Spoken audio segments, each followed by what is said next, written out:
Lots of you ask me all the time what this job is like, being an antiquarian bookseller.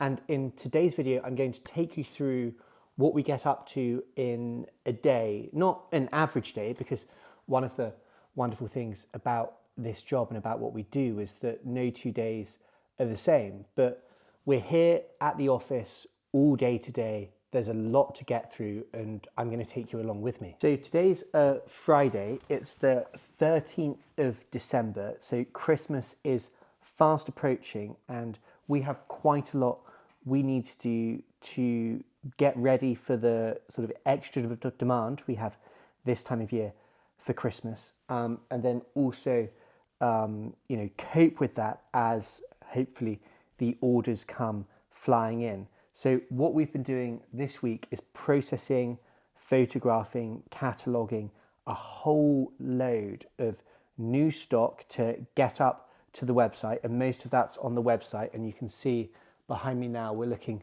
really full and healthy. And then of course what we need to do is tell people about it. Ultimately this job and this business is about finding interesting material, or at least material that we think is interesting, and then finding new homes for it.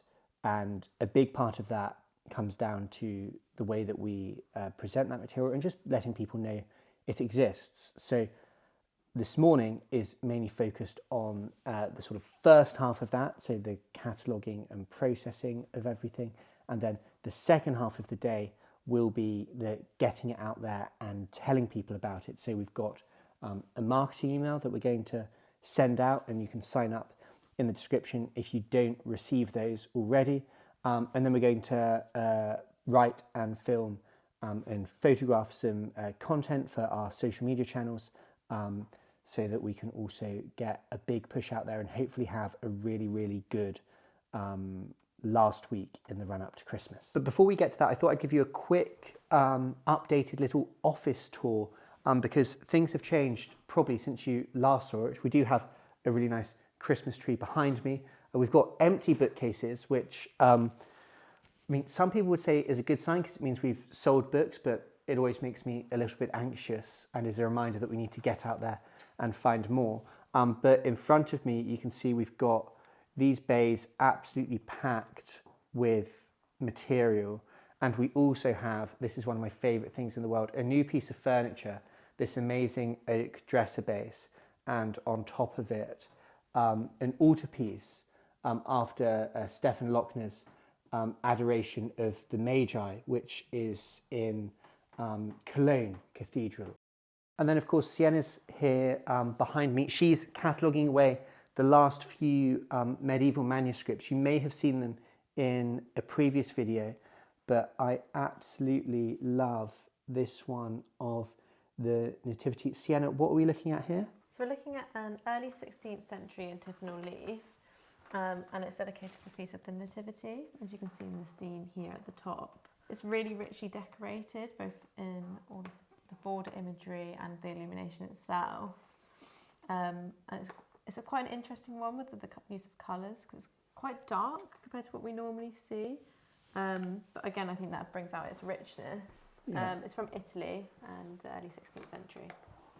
It's really festive looking to me in the colours, and it's the thing that beguiled me about it when we first saw it was this deep, really deep red that we can see so well here, and how that goes against the gold. Sienna, how about you? What's your favourite part about this piece?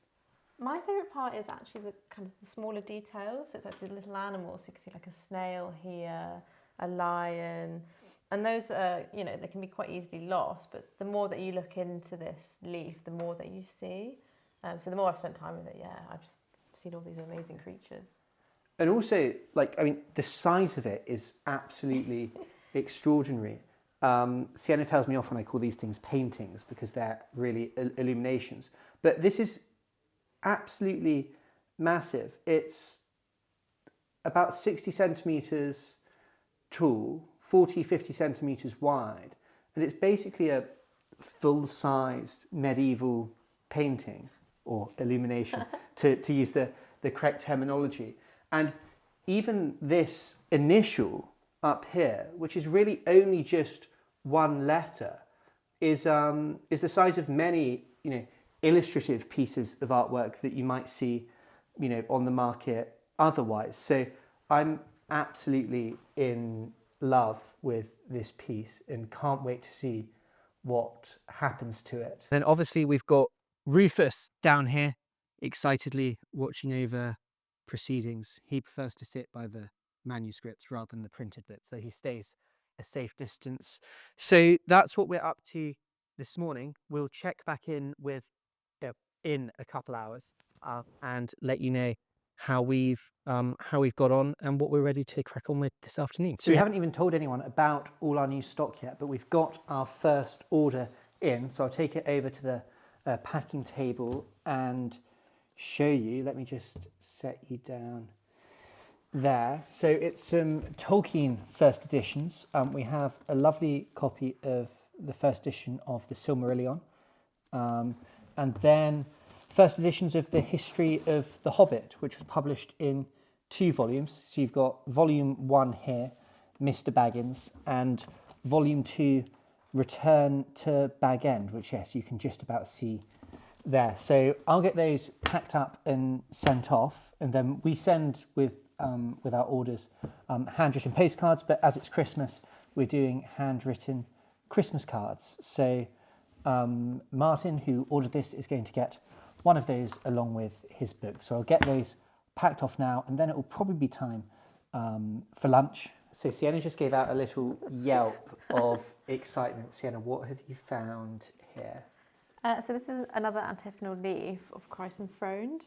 But the reason I was really excited was because it's actually the first Vespers on Christmas Day. So it's very appropriate for this time of year, and it just really has got me quite excited for Christmas.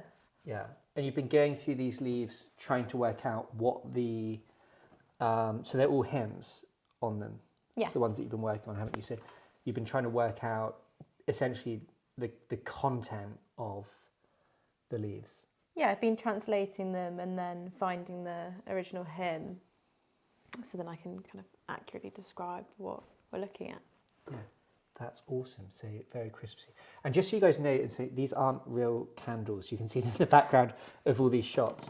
But it is quite nice to see how that light flickers off these manuscripts as they would have done, 500, 600, 700 years ago. So we're just out on our post-lunch stroll with Rufus is running around somewhere here on the banks of the river.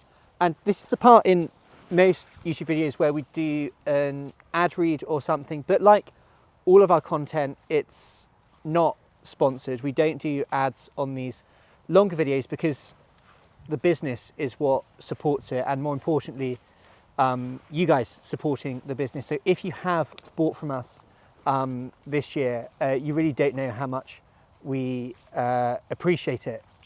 It is so special to have been able to build this with you guys throughout the course of the year. And as there isn't a sponsor or anything on this video, if you do want to go to the website and check out some of the new things we've added, that would be much appreciated. So back to the video. Rufus, what's this? So we're just back from that post-lunch stroll outside with Rufus, and our email has just gone out. So Sienna and I were working on this morning. It's a Christmas new arrivals email. So these beautiful medieval manuscripts. There's that one of the Nativity that we looked at earlier, and some other stunning books. The Victorious Soldier by Owen Jones, an Aldine Iliad from 1524, some amazing manuscript waste that Sienna was working on. And what's quite nice at the bottom, a little introduction to Sienna, to our email list, who maybe haven't seen videos and things like that of late. So that's gone out. We'll see if that brings with it a flurry of orders. It would be very good if it did. And we've got to now get on and film some content about all these books so that we can tell as many people as possible what we have in the run up to Christmas. So we'll do that now and give you an update in a little bit. So it's now 3:30 in the afternoon and we've just had our first order come in from that email, and it's for this really, really beautiful copy of the history of the life of Richard II, which was printed in 1681 and is in this beautiful contemporary binding that to me is red, but to Sienna is brown, and I think she might have actually convinced me that it is brown and not red. So that's lovely. That will go off to its new home, and we've also been making some content that you might have already seen in your Shorts feed by the time this goes out. But if not, we're talking about the origin of books like this. So this is your standard Penguin Classics copy of the Iliad.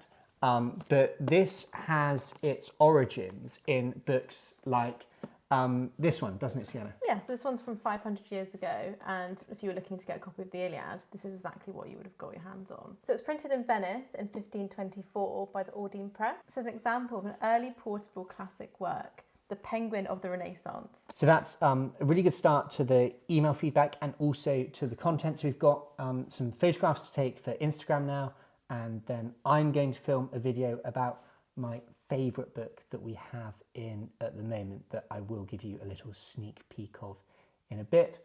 And then it will probably be time to check in and see how the day's gone. So we'll catch you in a little bit. So it's now just coming up to 5 o'clock. So it's the end of the day here. We've had that really, really nice order from our email and we finished shooting all the content that we need to do. So I'd say it's been a pretty productive day. Yeah. Hopefully you'll have seen a little bit of what it's like to be an antiquarian bookseller, from the research to the content side of things, and a look around the office. Sienna, what was your favourite bit of the day today? I'd say when I was cataloguing the manuscripts and translating the Latin, it was like when I had that kind of moment where I could finally get what the text was saying. So that was very special.